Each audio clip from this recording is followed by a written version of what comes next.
Ano lang po, sasabi niyo po sa preparation so far? So far, ano naman po, doing good naman yung mga players natin, yung bagong system natin, nakaka-adapt naman ho lahat. Kumusta po si Juan so far? Good. Malaking blessing sa Team C1. Yung experience niya sa international, nasi-share niya sa mga locals natin ngayon. At good, parang parang matagal na siya sa team. Sa first day niya, parang nagkakaintindihan kagad sila ng mga dating players. Ano pakiramdam na ano po kayo, PBA head coach? Malaking challenge po. Masaya. Siyempre, ito yung best league sa atin dito sa Pilipinas. Isa sa pinakamalaking liga sa buong Asia. Talagang, mixed emotion po talaga.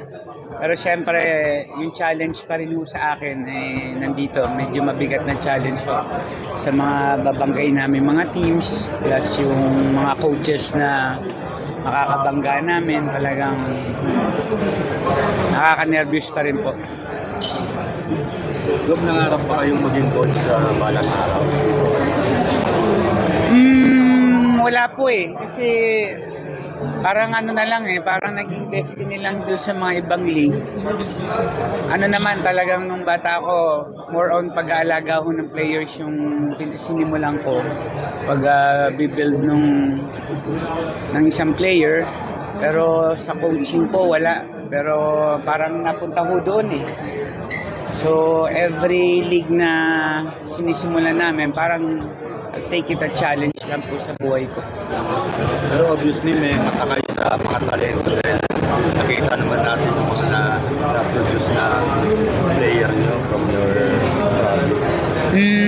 One thing po siguro, yung nakikita ko sa bata. Although number one na tinitingnan ko sa bata, disiplina. Still, kung ano man ho yung na-develop natin mga bata, number one na sinasabi ko sa kanila yung disiplina sa sarili. Kung may disiplina yung bata, may future na pinupuntahan. Ano po yung pinaka-goal nyo this conference?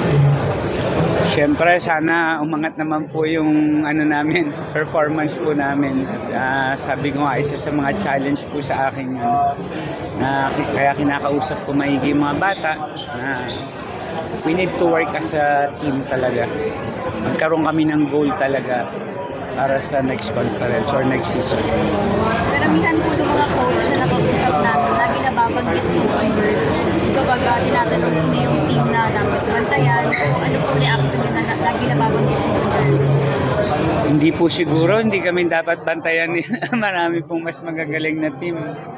Nandun po kami sa bottom, kaya kailangan one good thing, nandun kami sa baba at nag-challenge yung mga bata ngayon dahil may ini-aim kami na dapat namin hopefully na sana ma-scorean namin, matalo po namin. Doon mas magandang na-challenge po yung mga bata. Do you think may advantage po na experience sa as a public servant na ma-apply po as a coach? As a leader po siguro, may part yun, pero still yung pagmamotivate mo dun sa mga bata, yung number one.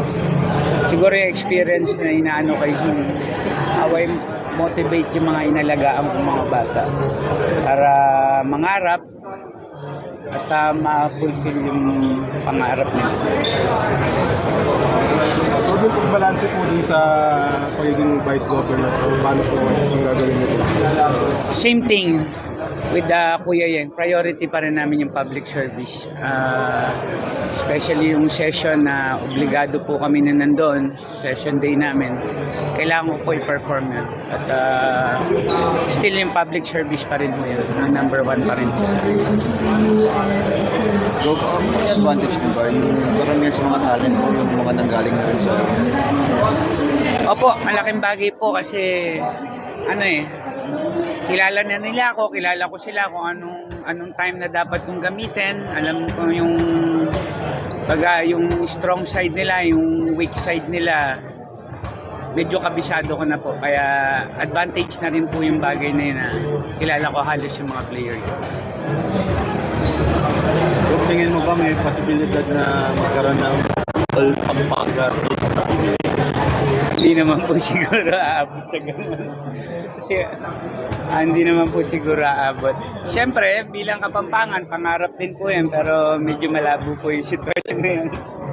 Although, siyempre, pag nagbibiruan kami ng mga ibang alaga, mga Kapampangan, o dito ka na sa amin, o sa boss, punta na ako sa'yo, o ganito. Pero biruan lang po yun.